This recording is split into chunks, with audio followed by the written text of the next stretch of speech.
आओ दोस्तों, आज अपन डॉक्टर बाबा साहेब आम्बेडकर की परिस्थिति कारण रमाबाई आम्बेडकर जाने के बाद में बाबा साहब की दूसरी पत्नी जो 8 साल वो विवाह चला, उसकी कहानी पर अपन विचार करेंगे। तो इन विचारों के साथ में हम आपको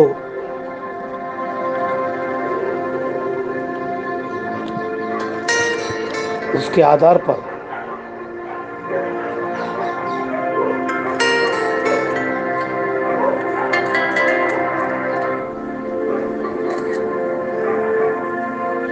दादर के उस पृष्ठभूमि पर डॉक्टर बाबा साहेब आम्बेडकर विश्व रत्न उनको कहानी को लेने जा रहे हैं। तो दोस्तों,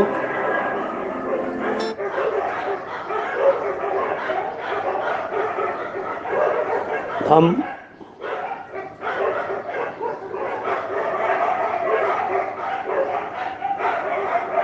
आज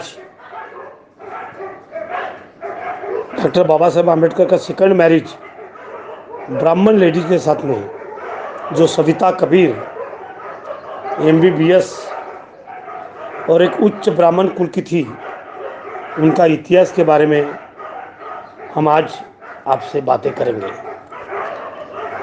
और इन पर सही चर्चा, सही बातें क्या थी, क्या फैक्ट था, इस पर अपन डिस्कशन करने जा रहे हैं। दोस्तों, बाबा साहब आम्बेडकर आखिर दूसरी शादी एक ब्राह्मण महिला से क्यों की, जाने अनसुनी सच्चाई क्या है। इस सब माहिती का आपको इधर उधर से करेक्ट इंफॉर्मेशन लेकर बताना चाहता हूँ। मैं डॉक्टर सच्चिदानंद फुलेकर, आइए देखते इसके पर बातें।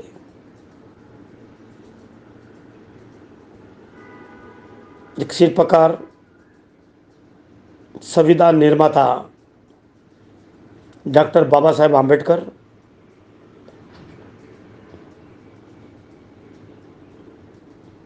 दलितों के मसीहा, ऐसे कई नामों से जाने जाते हैं। बाबा साहब ने कई बुराई को ख़त्म कर कर अपने समाज को और भारतवर्ष को न्याय दिया। और मैं वो बातें करने जा रहा हूँ, बाबा साहब आम्बेडकर जो ब्राह्मण महिला से, ये 27 मई 1935 में प्रथम पत्नी रमाई का निधन हुआ। इसके बाद बाबा साहब ने कई आंदोलन चलाए और कई आंदोलन जड़े। 1947 में एक पीड़ादायक बन गया था, जब उन पर को डायबिटिक और माइग्रेशन और BP और बहुत सारी बीमारियां हुई थी। बाबा साहब इतने काम में रहते थे और उनको समय पर खान पान नहीं होता था, बाकी बातें नहीं होना, उनके कारण अनेक बीमारियां उनको हुई, तो परहेज भी नहीं कर पा रहे थे। उनकी समस्या इतनी ज़्यादा बढ़ गई थी कि इलाज की सलाह दी गई, तो मुंबई के डॉक्टर ने शारदा कबीर द्वारा उनका इलाज किया गया और पुणे से मराठी ब्राह्मण से ताल्लुक़ रखती थी।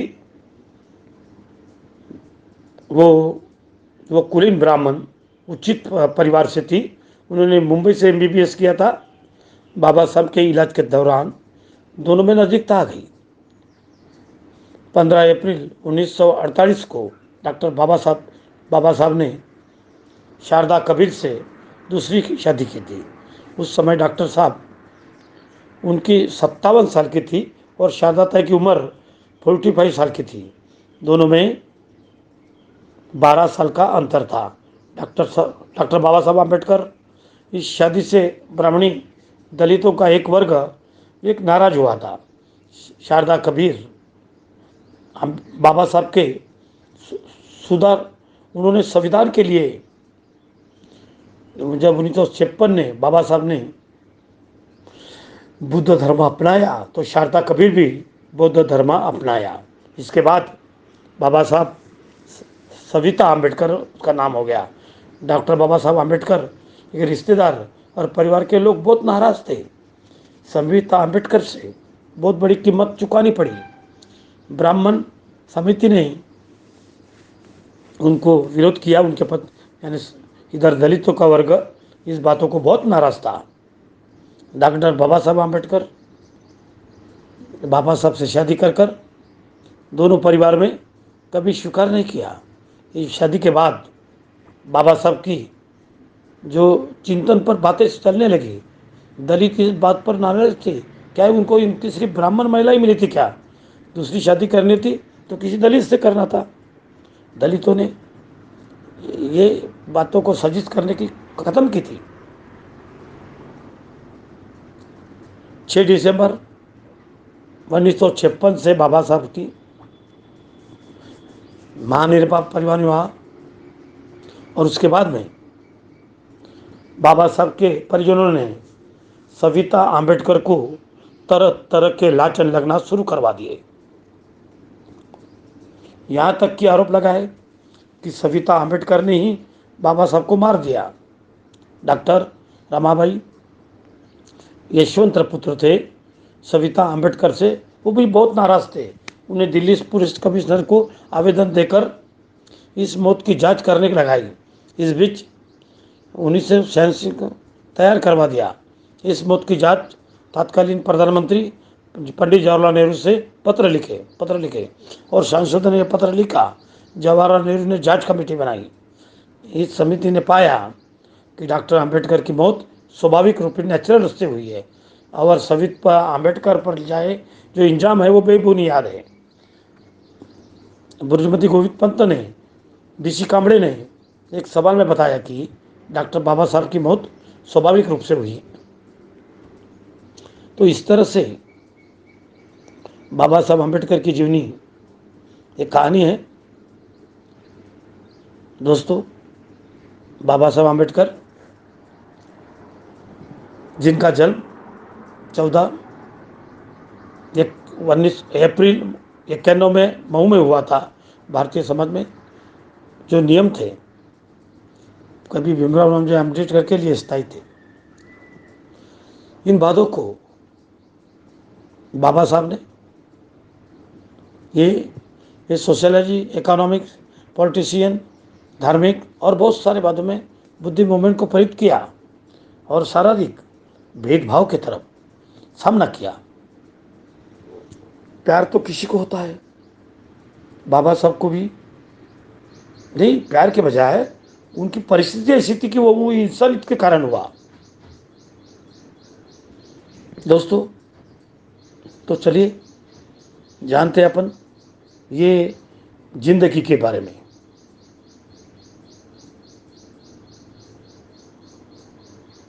बाबा साहब की जिंदगी का पहली शादी। बाबा साहब की पहली शादी अचानक हुआ था।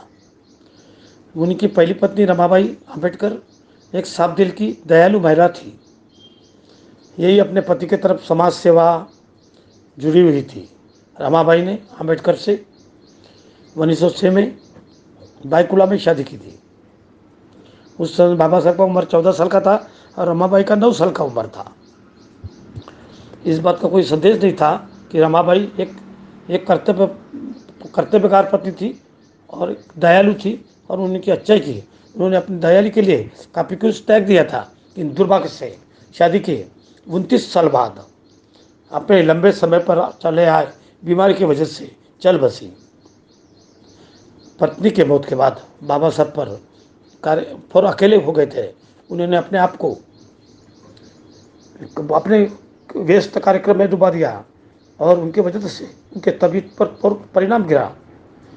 वो होम्योपैथिक मेडिसिन से ट्रीटमेंट कराने लगे। जब होम्योपैथिक मेडिसिन से काम नहीं बना, फिर बाबा साहब ने मुंबई गए और अपनी मेडिकल ट्रीटमेंट किए। वहाँ पर जाकर उनकी मदाल शारदाताई कबीर से हुई मुलाकात और ये शारदाताई ये डॉक्टर थी और महाराष्ट्र के एक ब्राह्मण संबंध रखती थी उच्च कुटुंब से। वो सामाजिक कार्यकर्ता भी थी। बाबा साहब ने इस बात को साबित किया कि ऐसे साबित करवा दिया कि ये आवश्यकता है। क्यों जीवन में एक पत्नी की आवश्यकता है कि इतिहास के उस दोनों ने एक दूसरे की सहायता की थी। हर एक लेटर 18 से 20 पेजेस रहते थे। 40-50 लेटर उनके एक में को दिए थे। शारदा वो शारू नाम से बुलाते थे। उन्होंने शादी करवा लिया 1948 को 9 अप्रैल। शादी के बाद अपना नाम बदलाकर सविता आम्बेडकर रखवा दिया। वो माई नाम से भी जानी जाती है। शायद अपने वाइफ की वजह से बाबा साहब ने 12 घंटे के वर्किंग घंटे को 8 घंटे में करवा दिया। अपने हेल्थ में सुधार ला लिया। शादी के 8 साल बाद डायबिटीज की वजह से इस महान इंसान का 6 दिसंबर को 1956 को देहांत हो गया। तो उनकी उम्र 93 साल की थी। नहीं, उनकी उम्र 65 के ये करीबन थी बाबा साहब की। और हम अपने माई साहब की उम्र 93 थी।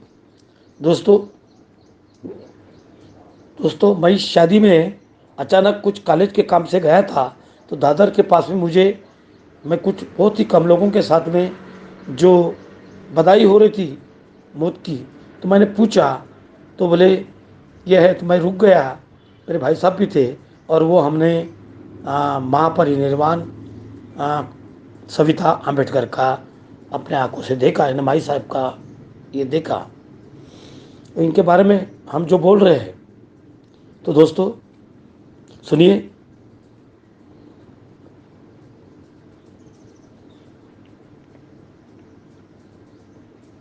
दोस्तों क्या है, कुछ लोग क्या बोलते हैं, कुछ लोग अपना राजकारण सीखने के लिए कुछ ना कुछ बोलते हैं। बाबा साहब की परिस्थिति जो रमापाई जाने के बाद में बाबा साहब की परिस्थिति हेल्थ की बहुत नाजुक हो गई थी। बाबा साहब को बहुत दिन अकेले में रहे और रमाई की मृत्यु के बाद बाबा साहब बहुत परेशान लगे थे। उनके सिर में छोटी छोटी फुंसियाँ हो गई थी। उनका बहुत इलाज किया। उस इलाज में कोई लाभ प्राप्त नहीं हुआ। बाद में कुछ लोगों की सलाह पर एक जगह पर लोनावाड़ा में, बम्बई के बीच में बहुत ही सुंदर जगह है। झरने हैं, पहाड़ी है, बादल छाए रहते हैं। वहाँ पर एक केवलम धाम नाम का एक आयुर्वेदिक संस्था था और अभी भी है। वहाँ पर बाबा साहब को जाने की सलाह दी। तो बाबा साहब वहाँ पर गए और प्राकृतिक की चिकित्सा के इस बीमारी को दूर करना था। सर फोड़े फुंसे उनसे कारण उनका सर दर्द होता था। तो पहले आप तो वो जो डॉक्टर बोले पहले जो जो जो भी जो लिवाज है इसको पूरा उतारना पड़ेगा। टाई कोट कमीज सब उतार दिए, इवन तो पैंट भी उतार दिए और एक ढीला ढीला चूंगा पहनने को दिया। आप इसमें रहेंगे। आपने देखा होगा बाबा साहब का एक फ़ोटो में एक लठ लिए हुए, सिर में गंजा है तो चूंगा पहने है, उसी दौरान का चित्र है। यदि वो चित्र लोनावाड़ा का नहीं है, बम्बई का है। इस क्षेत्र के साथ ही और एक चित्र ऐसा था कि बाबा साहब ने स्वामी विवेकानंद के साथ में फेटा बांधा था। तो लोगों ने कहा कि आप तो विवेकानंद रख लगे, वो तस्वीर बहुत कम दिखती है, एक आधे बार दिखती भी नहीं, तो वो फोटो अपन शोधना चाहिए। तो वो छपा वाला एक फ़ोटो लिया गया और वो फ़ोटो बहुत कम स्थान में मिलता है। स्थान में बहुत कम दिखता है या मिलता नहीं। यदि वो फ़ोटो मिल नहीं रहा है, मिल जाए तो उस समय की घटना है। बाबा साहब की शुभ चिंतकों ने जब उनको देखा ये अपनी पत्नी के अभाव में ब्रेड और चाय पर अपनी ज़िंदगी गुजार रहे हैं और बिस्कुट और चाय पर अपनी दिनचर्या चला रहे हैं, तो उनसे कहा बाबा साहब अपने घर में कोई भाई ला दो, कोई औरत रख दो। बाबा साहब बोले तो क्या बोलता है तुम ये बातें, अगर मैं घर में कोई भाई रखूँगा, यहाँ तो इस देश में कांग्रेस मीडिया, हिंदू मीडिया वो मुझे बदनाम कर देगा। और जो नेता बदनाम होते हैं वो अपने समाज के लिए कोई भला नहीं कर सकते। इसलिए मैंने कहा बाबा साहब अपने जीवन में एक एक कदम फूक फूक के रखते थे, कहीं मुझे बदनामी न झेलना पड़े। वो अपने चरित्र की सुरक्षा करके अपने समाज के सेवा में लगाते थे। ये उनका उद्देश्य था। एक दिन दादा साहब गायकवाड़ उनकी राजनीति सलाहकार थे, जो दीक्षा भूमि पर उनका स्टैचू है। बाबा साहब, एक छोटी सी आपको सलाह देता हूँ, गुस्सा मत होना। बाउल डरते थे। तो मेरी साथी है शांताबाई, और वो पढ़ी लिखी है, आप उससे शादी करवा दीजिए। वो आपसे अच्छी पढ़ी लिखी है, आपको आराम से घर का काम, खाना पीना सब देगी, और जो चाहिए। तो हमको जो टेंशन रहता है कि आप इतना टेंशन में रहते हो, तो हमको अच्छा नहीं लगता। बाबा साहब ने कहा, तो गायकवाड़ की बात है, दादा साहब गायकवाड़, भाऊ गायकवाड़ भी बोलते थे उनको। बाबा साहब ने कहा, एक बार बताओ भाऊ, वो शांताबाई मुझे क्या करके पुकारती है? वो भी आपको बाबा साहब करके पुकारती है, वो मुझे बाबा साहब कहती है, और मैं उसको पत्नी बनाऊँ? तो मैं क्या रंबा हूँ? बाबा साहब ने इस बातें की, क्योंकि बाबा साहब को दूसरा विवाह करने के लिए कतई तैयार नहीं थे।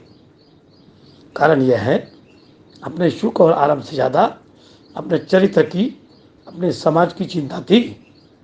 बाद में एक समय ऐसा आया, इस देश में सत्ता परिवर्तन हुआ।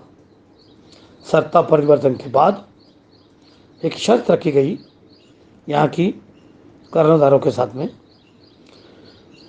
हम तुमको स्वतंत्र करेंगे, परंतु हमको ये बताओ, what type of government you run, आप सरकार चलाएंगे, इसके परिणाम क्या होंगे, शर्त क्या होंगे, तानाशाही होगी कि लोकतंत्र होगा कि हुकुमशाह होगा, ये बताया जाए। यहाँ पर हुक्मरानों ने लॉर्ड माउंटबेटन को ये वचन दिया, आप हमें एक मौका दीजिए, हम किस तरह का अध्ययन कर चलाएंगे, हम उससे एक डॉक्यूमेंट बनाकर दिखा देंगे।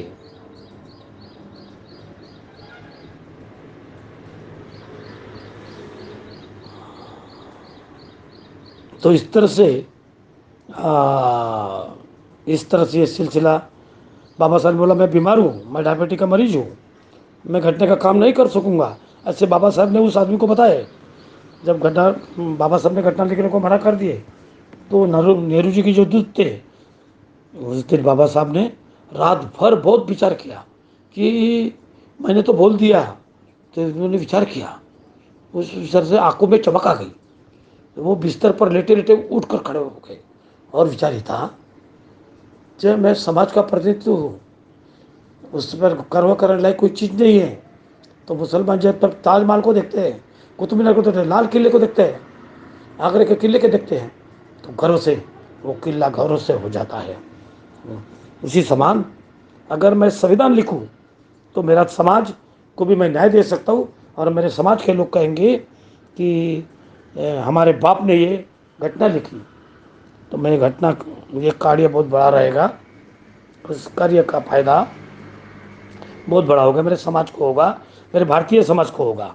खास अगर इस देश के संविधान लिख दूंगा और देश आज़ाद हो जाएगा, मेरे समाज के लोग कोई भी कास्ट के रहो, तो पता चलेगा इस देश का इसका संविधान हमारे बाबा साहब ने बनाया था, हमारे महापुरुष ने बनाया था, तो उनका गौरव आगे छलांग मारेगा, और गौरव से सीनापुर के कहेंगे उसका देश का संविधान हमारे मुक्तिदाता ने बनाया, इस देश की आज़ादी हमारे मुक्तिदाता ने की। तो साथियों, जब विचार उनके दिमाग में आया, तो बाबा साहब को यकीन था को नेहरू का दूत वो दूसरी बार आएगा, और वैसे ही हुआ। अगले दिन उसके इंतज़ार में जो बैठे थे, वो समय पर आ गया, समय पर आ गया। उसने बाबा साहब से विनती निवेदन किया। बाबा साहब ने कहा, मैंने आपकी बातों पर रिकन्सिडर किया और ये निर्णय लिया कि मेरा स्वास्थ्य अनुकूल नहीं है, लेकिन राष्ट्र के खातिर, इस भारत के खातिर, ये मेरी को राष्ट्रभक्ति पुकार रही है कि अम्बेडकर अपनी जान पर खेल और इस देश का संविधान बना। मैंने निर्णय लिया है, इस देश का संविधान मैं बनाऊंगा। एक दिक्कत थी, जब बाबा साहब ने संविधान बनाने के काबिल रखे, तो बहुत आधी समय पर वो लगे रहते थे, उनको खाने की दिक्कत, समय पर दवाई लेने की दिक्कत, इंसुलिन लेने की दिक्कत, बहुत सारे डॉक्टर से सलाह ली। तो बम्बई में भी और दिल्ली में भी, दिल्ली के एक डॉक्टर ने कहा, किसी सलाह दी डॉक्टर आम्बेडकर, आपकी जैसी जैसी तबीयत है उसे देखते हुए एक तो आप दूसरा विवाह कर ले, या फिर देर में आपकी जीवन की लीला समाप्त हो जाएगी। बाबा साहब ने कहा, ये जीवन ही नहीं रहेगा, ये जीवन ही नहीं रहेगा, मैं अपने पुराने को संकल्पन को क्या कर सकता हूँ। इस तरह से बाबा साहब के दिमाग में एक सविता किबार के तारीफ में एक डॉक्टर करके, तो उनकी डॉक्टर थी, उनके घर में रहना चाहती थी। डॉक्टर बाबा साहब को लगा कि ऐसे रखने के बजाय ये शादी कर लेना अच्छी बात है, नहीं तो मेरे कैरेक्टर को दगा लगेगा। तो इनके बातों में आ गया और दोनों पर एक में एक पर प्रेम भी हो गया। और सविता कबीर को लगा उस सविता अम्बेडकर की आगे पीछे ने कुछ नहीं देखा और बाबा साहब से अपने साथ जीवन बंधन में बन गई। वो आपने देखा होगा, लोग अक्सर उस पर ये देखते हैं कि सविता अम्बेडकर की जगह बाबा साहब के जीवन में आने के बाद वो ब्राह्मणी थी, और ब्राह्मण अम्बेडकर को ये जाति वे समाप्त करना चाहता था। बाबा साहब ने, अम्बेडकर ने 1935 में महार सत्याग्रह में जो प्रवचन दिया था वो सब किया था कि इस देश में धार्मिक धारा को वर्ण व्यवस्था समाप्त करना चाहिए, एक वर्ण बनना चाहिए, एक जाति बनना चाहिए, वो मानव जात होना चाहिए, बाकी समाप्त करो। तो जाति समाप्त करने का एजेंडा बहुत पुराना था। अभी भी क्या है, जाति कौन मिटाएगा? कौन मिटाएगा? जाति वो मिटाएगा जो जाति पीड़ित लोग हैं। और बाबा साहब ने जाति पीड़ित लोग उन बातों पर देखेगा और मेरा घर भी बचेगा और संविधान भी बनेगा और मेरे समाज का वातावरण भी अच्छा हो जाएगा। तो इसलिए उन्होंने इस निर्णय को सोनलाल शास्त्री ने उर्दू में लिखा था विवाह कुतुक के बाद, कि भीम पत्रिका में छपा था। उन्होंने कहा था, ये महान है नारी जिसने अच्युत को मुक्तदाता को अपना पति के रूप में स्वीकार किया। यद्यपि वो ब्राह्मण समाज की थी और ब्राह्मणों में चित्त पावन ब्राह्मण, उच्च परिवार के ब्राह्मण, कबीर परिवार के ब्राह्मण, कबीर परिवार से थी। तो बाबा साहब में वो आई उनके जीवन में। जैसे हम बुद्ध विहार में जाते हैं बातें नहीं करते, वैसे ही वो बाबा साहब के जीवन में आई, अपना ब्राह्मणवाद, ब्राह्मण छोड़ के आई। और डॉक्टर बाबा साहब के साथ में वो 15 मई 1948 में हुआ था पुणे में 1948 में 25 मई 1950 को उनको जाना पड़ा श्रीलंका। क्यों जाना पड़ा? क्योंकि वहाँ इंटरनेशनल बुद्ध कॉन्फ्रेंस थी, पार्टिसिपेट करना था, WFP। तो बाबा साहब ने कहा वो लोग मुझे बुला रहे हैं, तो मैं इतना कृतज्ञ नहीं हूँ, मैं इंसान परमोस नहीं हूँ, इतना मेरा कि मैं वहाँ जाना चाहिए, तो मैं कैसे ही पूछ जाऊँ।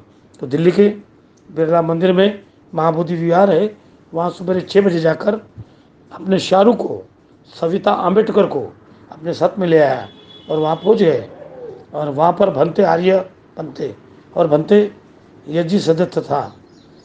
उन्होंने सुबह 6 बजे बाबा साहब का पास सील प्रदान की। उतना ही नहीं, प्रमाण मिले हैं उस समय में एक से एक समता सैनिक के दल में 5 सील ग्रहण किए थे। इस घंटा का समाचार अखबारों में छपा था, उस संदर्भ में भी अपने पास में है। तो साथियों, जो आवश्यकता थी, 2 मई 1950 का महत्वपूर्ण दिन था।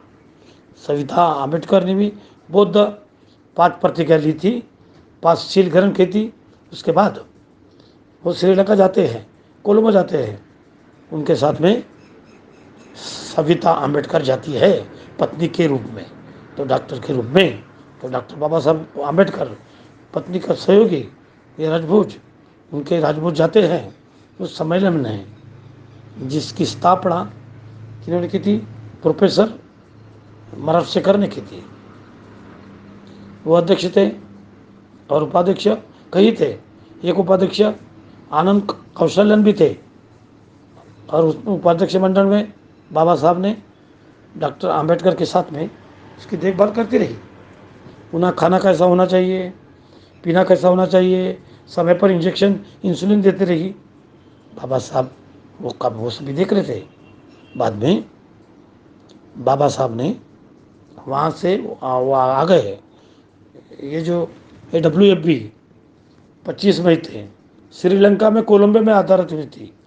2 साल बाद में जापान में आयोजित हुआ था, लेकिन जापान में जापान जाने की इच्छा थी, लेकिन बाबा साहब वो दिक्कतें थी, जापान में वो नहीं जा सके। एक बम्बई में इलेक्शन था और वो बहुत बिजी थे। दूसरा, उनकी स्वास्थ्य भी उतना उचित नहीं था, ये इतना अच्छा होना चाहिए था, इसलिए वो जापान नहीं जा पाए। तीसरा सम्मेलन स्टैंडर्ड परमा में हुई थी। और उस तरफ बाबा साहब की 3 दिसंबर 1954 में, और वही गोयनका की भी मुलाकात बाबा साहब से हुई थी। ऐसे गोयनका जी के बातों में सुनने मिलता है। उसने बाबा साहब जाते हैं, सविता अम्बेडकर उनके साथ जाती है, अपना प्रिया रामास्वामी नायकर वो भी जाते हैं, और बहुत सारे लोग जाते हैं। विश्व सोनी जो बर्मा में रहते थे, वो भारतवर्ष के थे, पंजाबी से, उनका शरीर तो बहुत लंबा रहा, वो उनको प्रवचन हुआ, तो वह ऐतिहासिक है। हमारा यही बताना था। वो ब्राह्मणी होती हुई भी बाबा साहब के साथ में, बाबा से संस्कारों में कदम से कदम मिलाकर उनके साथ में चल रही थी। कारण ये था कि उन्होंने बाबा साहब को जो 5 शील ग्रहण करे थे, वो भी 5 शील ग्रहण किए थे, वो ग्रहण कर लिए थे, और ईमानदारी से उनके पालन में लगी थी। उनके आने के बाद 2 साल बाद लखनऊ में एक बौद्ध सम्मेलन हुआ, और 19 नवंबर में 56 में बाबा साहब अपने धम्म दीक्षा के बाद में वहाँ गए। वहाँ भी उनके साथ में गई। पहले 14 अक्टूबर 1956 को नागपुर की पवित्र भूमि पर विश्व के इतिहास की सबसे बड़ी धम्म दीक्षा हुई थी। और दोस्तों, इस तरह से बाबा साहब आम्बेडकर ने एक नया कीर्तिमान इस्तीफा स्थापित किया था। यह तथ्य था कि बाबा साहब की धम्म दीक्षा के पहले भिक्खु ये धम्म दीक्षा दे सकते थे। बाबा साहब आम्बेडकर ने ये विवंतर कार्य किया, ये कल्याणकारी कार्य किया। ये बुद्ध धर्म के प्रचार में एक मील का पत्थर साबित हुआ। बाबा साहब ने पहले दिन से, वो चंद्रपुरी महाथेरो जो भक्त थे तो बर्मा के, लेकिन श्रीनगर में रह रहे थे। 80 साल की ज़्यादा उम्र थी। उन्होंने बाबा साहब को 5 शील प्रदान की, स्त्री रत्न प्रदान की। इसके बाद अगले दिन 15 अक्टूबर को डॉक्टर बाबा साहब आम्बेडकर ने, तो लोगों रेडियो बोलता है 5 लाख, लेकिन एक्चुअली 10 लाख लोग थे वहाँ, इतनी बड़ी जनता, और घर में कई कोटि लोग थे। 5 शील प्रदान की और उन्हें दीक्षित कराया, और 22 प्रतिज्ञा दी। तो उस 22 प्रतिज्ञा में जो बौद्ध धर्म की दीक्षा बाबा साहब ने ग्रहण की, चंद्रमणि से ग्रहण की, आर्यवंशी शिविर से ग्रहण की, ये वो चित्ता से ग्रहण की। बाबा साहब ने 22 ने प्रतिज्ञा दी, और सविता अम्बेडकर ने वो 22 प्रतिज्ञा ग्रहण की। तो इसलिए डॉक्टर बाबा साहब अम्बेडकर जीवन में आई। बाबा साहब जीवन की आग बन के आई। दोस्तों, काठमांडू में गए 19 नवंबर 1956 में। भाषण का विषय कुछ अलग था, और उनको कहा गया, आप बुद्ध धर्म में वो छोड़िए, आप कार्ल मार्क्स पर बोलिए, Karl Marx and Buddhism, Buddha and Karl Marx पर। और जब बोले, जब वो खड़े हुए, तो बाबा साहब का गला रुक न गया, भर आया, आंसू निकल आए। सविता अम्बेडकर ने उनको रुमाल दिया, आंसू पोंछे।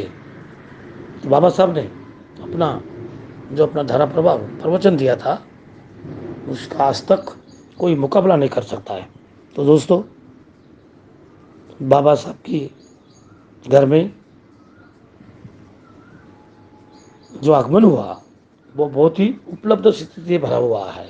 बाबा साहब ने 1951 में श्रीलंका से आने के बाद अपने लोगों से वादा किया था, मैं तुमको एक बुद्धिस्ट बाइबल दूंगा, और यही नाम था, मैं आपको बुद्धिस्ट बाइबल दूंगा, जो बुद्ध धर्म का ऐसा सम्मानित कार्यक्रम दूंगा जिसका भगवान बुद्ध की जीवनी पर बुद्ध इतिहास, बुद्ध समावेश होगा, बाबा साहब ने 1951 में बुद्धानंद धम्मा उन्होंने लिखी। सविता अम्बेडकर ने उनके साथ में पल पल उनके साथ में थी, कैसा कि उनकी ध्यान रखती थी। और आखिरी दिन, उनके जीवन के आखिरी के दिन 5 दिसंबर 6 दिसंबर की वो रात जो है 1956, जो इस तारीख के बीच में, इस दिन के बीच में जो रात थी, उसी समय पर बाबा साहब ने प्राण गए थे और महापरिनिर्वाण उनको मिला था। और डॉक्टर ने बताया कि ये कुछ ही देर पहले इनके प्राण छूटे हैं, ये मान लिया गया। इनका महापरिनिर्वाण 6 दिसंबर को हुआ था। उस रात की घटना वो है। उस रात में नागचंद्र ऋतु, इनके बारे में भी जो बहुत सारी बातें हैं, महापरिनिर्वाण हुए थे। बुद्धानंद धम्मा की भूमिका फाइनल कर रहे थे। एक भूमिका मार्च 1956 में लिखी थी, उन्होंने उसको निरस्त करके, उसको रद्द करके ये दूसरी का भूमिका लिखी थी। और जब उनके शरीर से पता चला, उनके पास में जब पहुँचे, उनके शरीर के ऊपर में बुद्धानंद धम्मा, उनके उनके सीने में वो किताब थी। और ये बाबा साहब आम्बेडकर की, सविता अम्बेडकर का आना बहुत दृष्टि से बड़ा उत्सव रहा है। दोस्तों, बाबा साहब के जीवन में अनोखे अनोखे पक्षों को उजागर करने वाला है। आज हम सबको बाबा साहब आम्बेडकर की सम्मान जिस गति से करना चाहिए, उससे अधिक अधिक भावना से सविता अम्बेडकर का भी करना चाहिए। जो सविता अम्बेडकर साबित करते हैं, और उनका आज का दिन यानी 29 मई 2003 रोज में जे हॉस्पिटल मुंबई में उनका निधन हुआ। उसे किसी को कुछ कहने के पहले किसी का इतिहास मालूम होना चाहिए। और सविता कबीर न होती तो बाबा साहब बुद्धानंद धम्मा न लिखते और संविधान न लिखते। तो दोस्तों, बाबा साहब माई को हम नमन करते हुए आज विराम करते हैं। परम पूज्य डॉक्टर बाबा साहब अम्बेडकर की जय, और सविता का महाकबीर की जय, माई कबीर की जय। दोस्तों, अपने शब्द को विराम करता हूँ। नमो।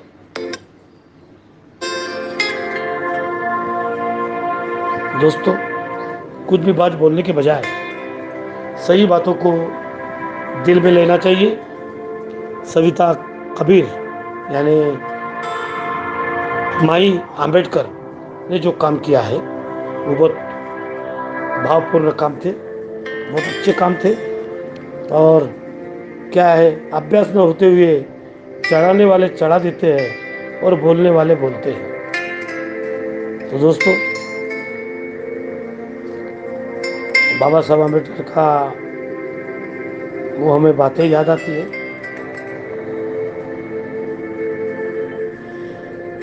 तो आज की सुबह Savita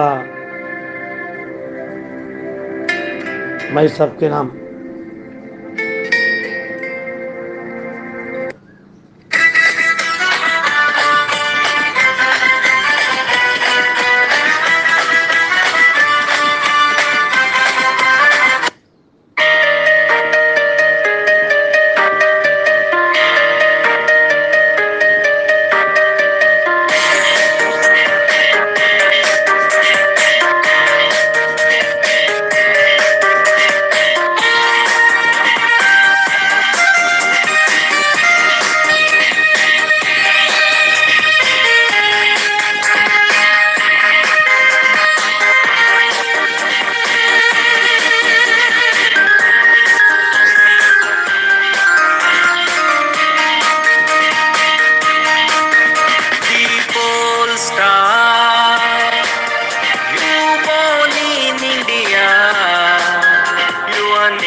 photos, you wear your sandals, you update the differences in all. You talk, we all are one and one.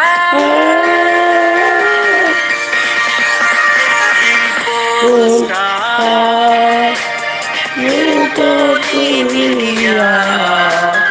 Your name, Dr. Bhimrao Ambedkar. The star, you born in India. Your name, Dr. Bhimrao Ambedkar.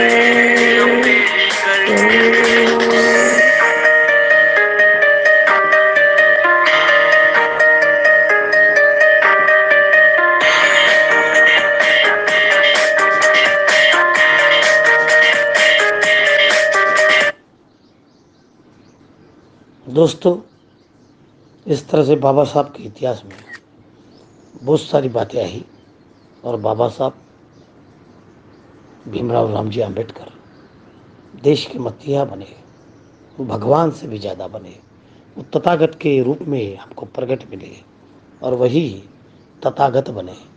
नमो बुद्धाय, नमो अशोका, साधु साधु साधु।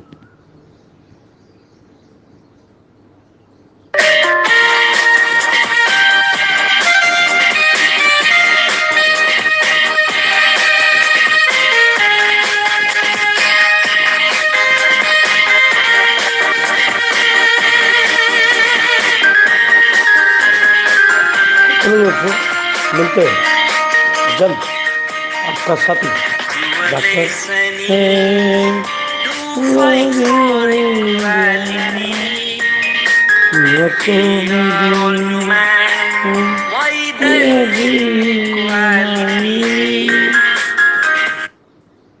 तो दोस्तों, You taught to be only an Indian. You taught to be.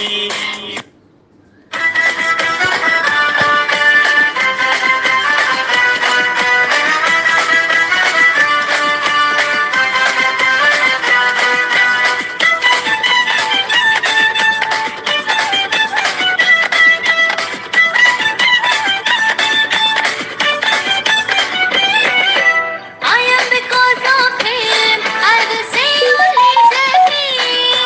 I am because of him. I will say only Jai Bhim. My mother is Bhim, my father is Bhim, my sister is Bhim and brother. I love, I love, I love, I love, I love Ambedkar. I love, I love, I love. my friend, the original sound of Dr. Baba Saheb Ambedkar, Pune Karar, about the Pune Karar. The original sound of Dr. Baba Saheb Ambedkar, we hear now in this serial, in this important chapters. You must heard, and that is very important for you. The Dr. Baba Saheb Ambedkar original voice. Now start. Dr. B.R. Ambedkar remember the Pune Pact, audio recorded in 1955.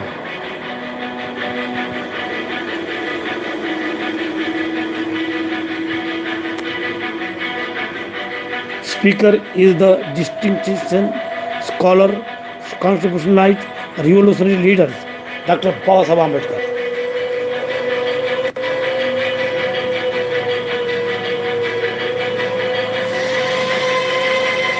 Pune Karar.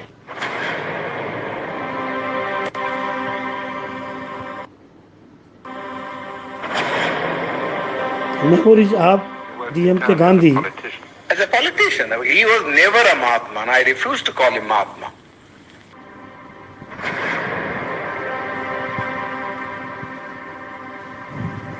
I've never in my life called him Mahatma.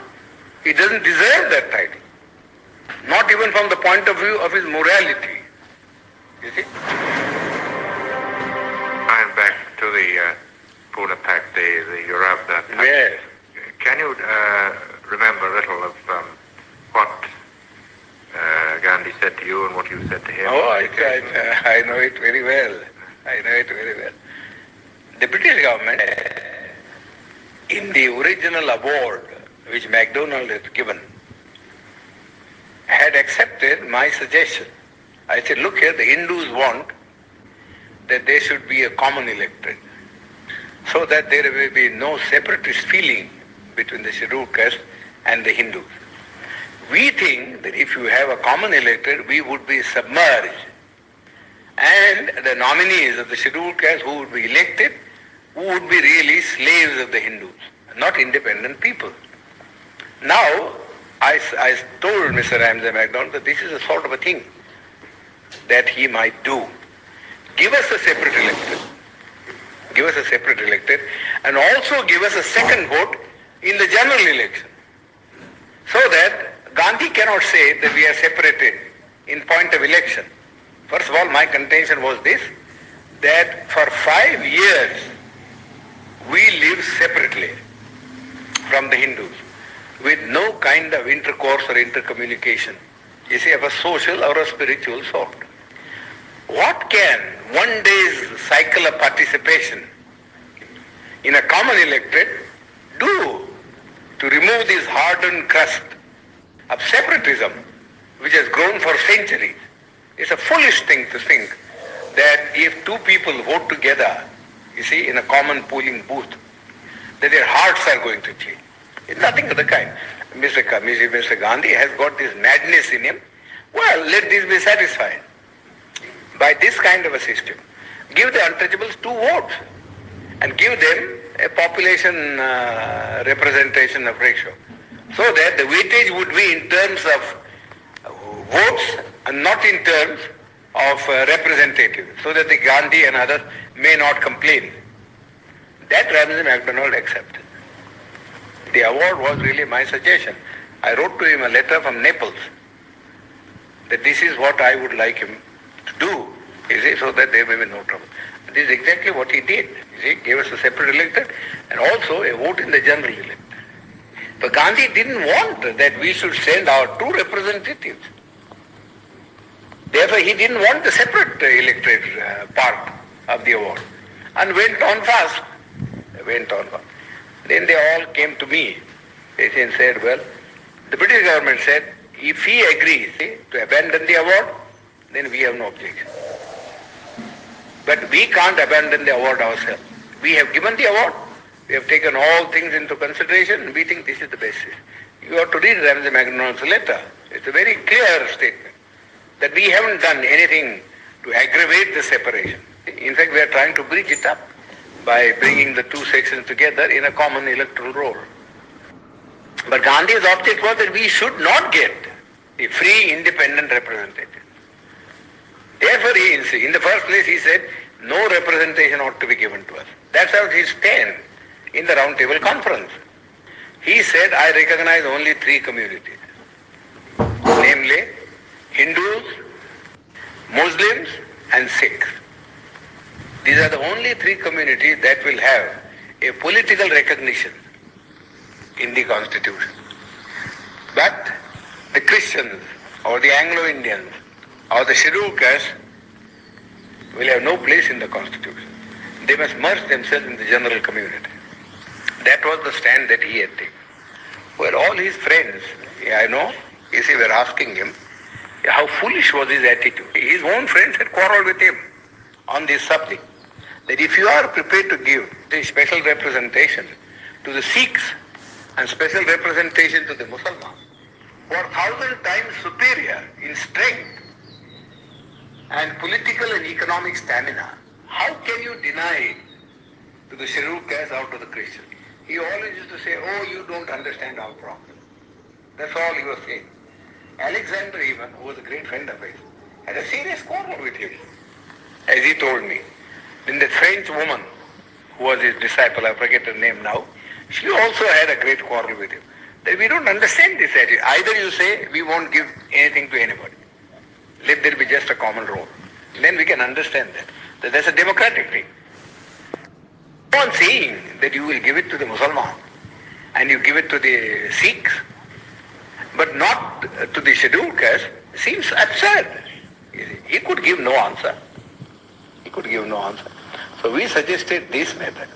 But he also did in the beginning when he wrote a letter, Ramajima, he said, no, the scheduled caste should have nothing.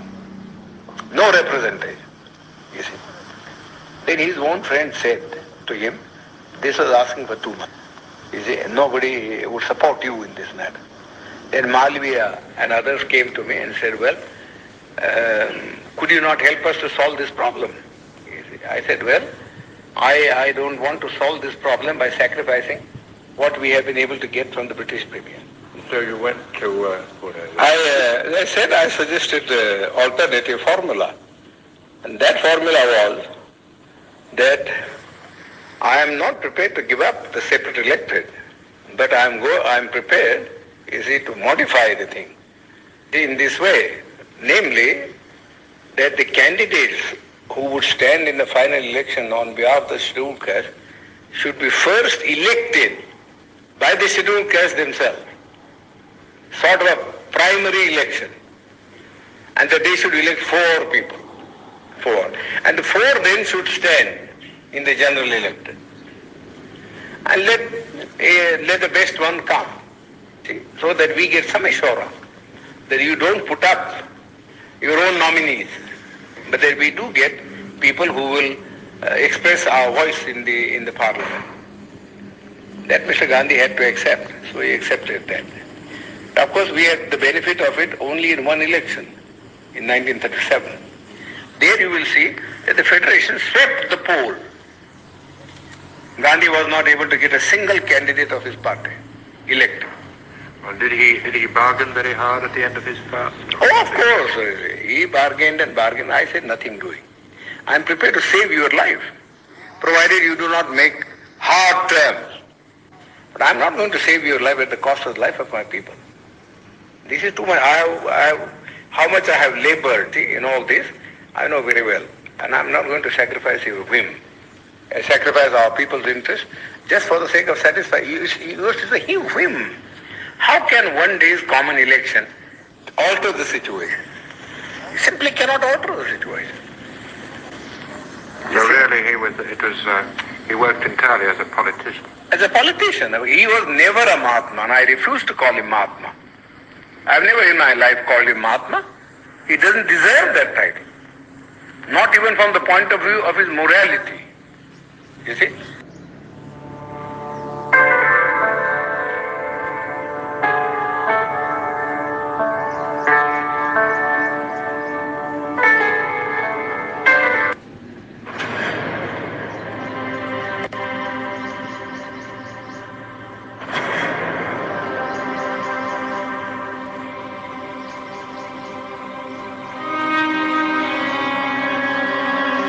The intouchable were the forced to the sign of the Pune Pact under the impact of the coerced pact of Mr. Gandhi, and Dr. Ambedkar denounces the very next day, expressing his news. The untouchable were sad. They had every reason to be sad. He skipped denouncing in the till to the end in 1956, and the private discussion, public meetings, relevant meeting in the pact on the occasion that demanded democracy. My friend, this is the very important things in the Dr. Babasaheb Ambedkar.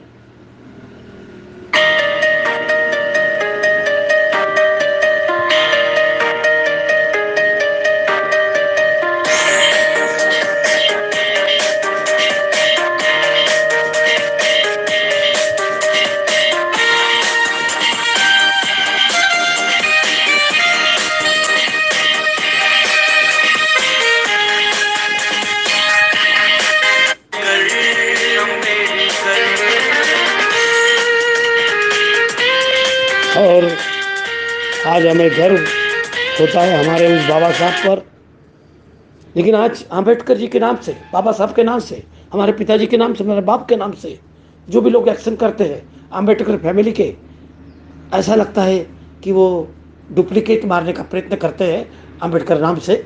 और वो पक्ष उठाते हैं जो आम्बेडकर नाम से है, वो लेकिन वो भाषा, वो आवाज़, वो साउंड, उसमें दर्द था।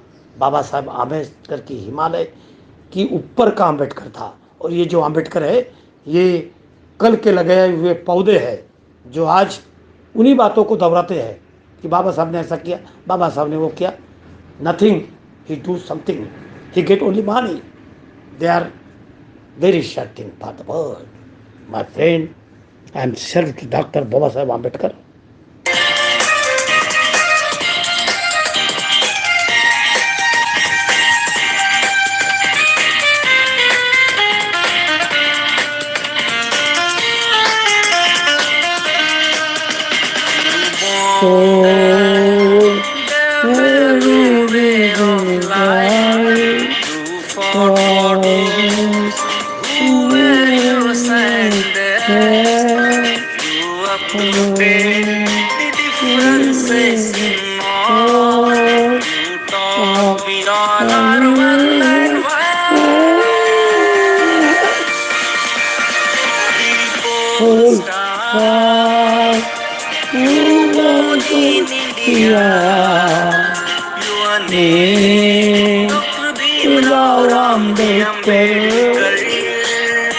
Thank you very much. Namo Buddhaya. Oh, India.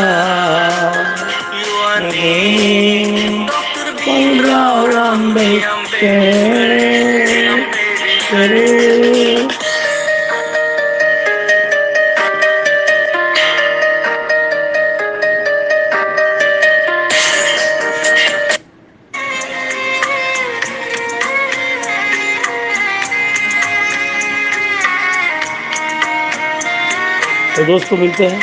नमो बुद्धाय। साधु साधु साधु। केवल विद्वान ही होना पर्याप्त नहीं, केवल विद्वान ही होना पर्याप्त नहीं, एहसास के साथ दिन रात कठिनाई में सच का परिचय करना, यही धम्म है पवित्रता जीवन की बनाए रखना, यही धम्म है, यही धम्म। जय भीम। नमो बुद्धाय। साधु साधु। नमन असो।